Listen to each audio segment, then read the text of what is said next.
ही दृश्य आपण या क्षणी पाहतोय. पुन्हा एक इस्रोच्या शिरपेचात मानाचा तुरा खोवला जाणार आहे, कारण विक्रम-1 या ऑर्बिटरचा आता लॉन्चिंग होत आहे. 5 सेकंड आणि आता या ठिकाणी लॉन्चिंग.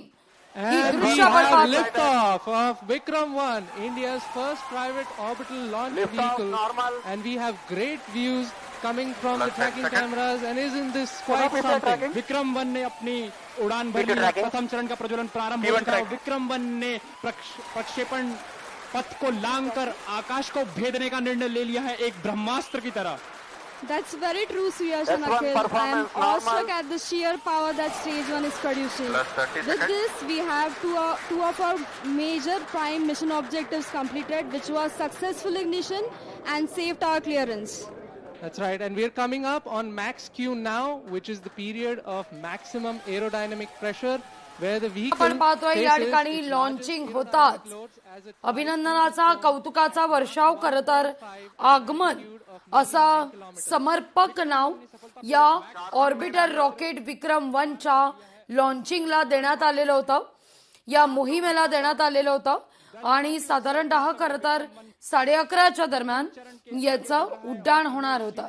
पण काही कारणास्तव हे उड्डाण 15 मिनिटं पुढे ढकलण्यात आलं आणि बरोबर 12:06 या ठिकाणी ऑर्बिटर रॉकेट विक्रम-1चं लॉन्चिंग झालेलं आहे, ज्याचं आगमन असं समर्पक नाव देण्यात आलंय. सगळ्यात महत्वाचं म्हणजे ही मोहीम अतिशय महत्वाची याकरता मानली जाते, कारण हलक्या कार्बन कंपोजिटनं तयार केलेलं हे सगळं ऑर्बिटर आहे. आणि त्याहून महत्वाचं म्हणजे हे स्वदेशी बनावटीचं ऑर्बिटर, जे अर्थातच 3 घन इंधन आणि एका द्रव इंधनाच्या मदतीनं हे ऑर्बिटल मॉड्यूल काम करणार आहे. कॉस्मोस डायमंडचा प्रयोगशाळेत तयार केलेल्या हे ऑर्बिटल आहे. पंतप्रधान नरेंद्र मोदी यांनी देखील या उड्डाणाकरता, या मोहिमेकरता विशेष शुभेच्छा दिलेल्या होत्या. 2022 मध्ये विक्रम-S स्कायरूट मोहीम आणि त्यानंतर प्रारंभ ही उपकक्षीय मोहीम ही यशस्वी पार पडल्यानंतर आगमन ही मोहीम आयोजित करण्यात आली. आणि आज 18 जुलैला 12:06 त्याचं यशस्वी उड्डाण होताना दिसतंय. व्यावसायिक प्रक्षेपण क्षेत्रामध्ये ही एक महत्वाची क्रांती मानली जाते. इतर कंपन्यांकरता आता अंतराळाचे दरवाजे या निमित्तानं खुले होणार आहेत. त्यामुळे अर्थातच हे लॉन्चिंग सर्वार्थानं महत्वाचं मानलं जात आहे. व्यावसायिकदृष्ट्या प्रक्षेपण वाहनाच्या उद्योगाला यानंतर चालना मिळणार आहे.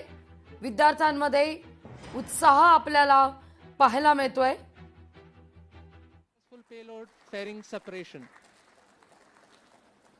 It's nearly at an altitude of 120 kilometers and the protective fairing is no longer required and has been cleanly separated from the launch way. और यहाँ पे द्वितीय चरण का भी प्रतिकरण संपन्न हो चुका है और तृतीय चरण का प्रज्वलन भी प्रारंभ हो चुका है. That's right, Akhil. We've had successful ignition of stage 3. The vehicle is currently at 157 kilometers above the Earth's surface. It is 355 kilometers downrange, traveling at nearly 4 kilometers per second. Now, the telemetry will switch over from Shar to Port Blair and further to Bogor. अब यान अपनी अंतरिक्ष यात्रा पर निकल चुका है. तृतीय चरण का प्रज्वलन चालू है और उस +4 मिनट की प्रतिक्रिया नियमित रूप से चल रही है. And as you can see on your screens, we have near exact following of the intended trajectory. The two lines on your screen essentially indicate the current performance of the vehicle, and it closely matches with prediction. This is on your screen on board from stage 3. What you see is the rocket plume and the nozzle, and Earth, our home. What a beautiful view. क्या सुंदर दृश्य है हमारी पृथ्वी का.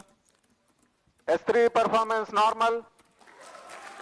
और तृतीय चरण का परफॉर्मेंस अब नॉर्मल है, या कि सामान्य रूप से तृतीय चरण का संचालन प्रारंभ हो चुका है और चल रहा है. That's right. We've had call out that the stage 3 performance is nominal. +5 minutes. So stage 3 has a propellant loading of 2.5 tons, and we've had burnout of the stage 3 motor as planned at S3 T plus burnout. 5 minutes. Yes, we've gotten confirmation that S3 has burnt out, and now we're entering a planned coast period, something that lasts for 140 seconds, in which it's called as combined Combined coast. coasting is normal. Right, so we've got call out that the combined coast is nominal. This will last for roughly 140 seconds, where stage 3 सगळ्यात is महत्वाचं not म्हणजे ही producing मोहीम thrust, but it's connected ज्या to the मोहिमेचं vehicle now and it's आगमन gonna coast असं as a single body. देण्यात आलेलं आहे. All of this is done to manage the altitude of the vehicle and also control where the stage will re-enter the Earth's atmosphere before splashing in international waters in a safe and ही मोहीम बहु अर्थानं खरं तर महत्वाची मानली जाते. अनेक आयाम आहेत खरं तर या मोहिमेकरता. सगळ्यात पहिलं म्हणजे एक तर हे भारतातलं पहिलं खाजगी रॉकेट आहे.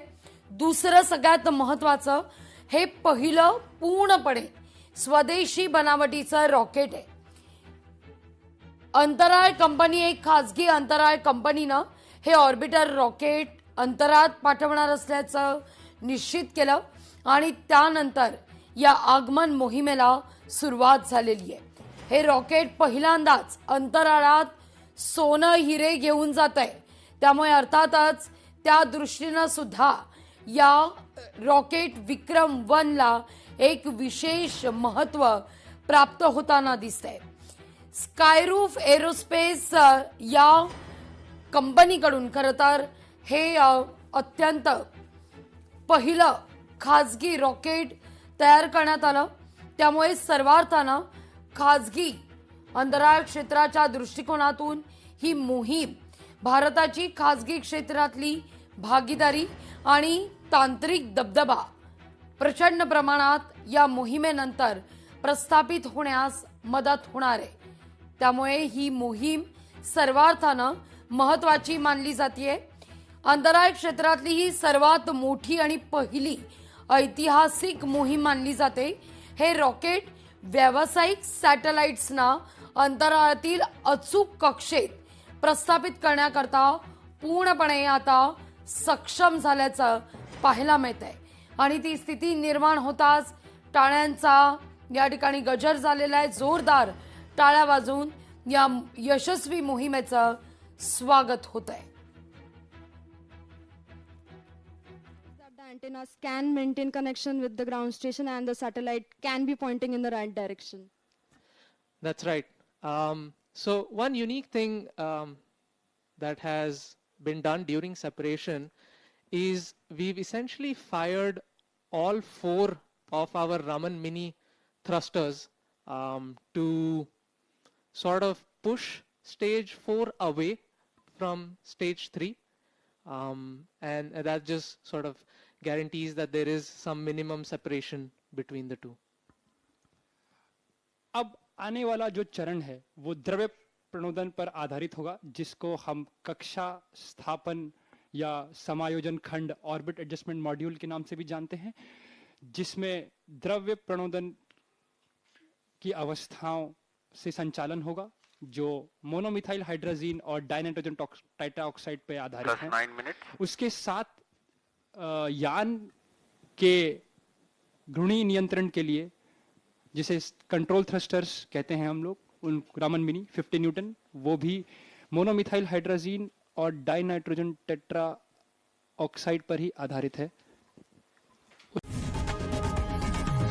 लोकशाही मराठी ऐका, पहा, जागरूक रहा.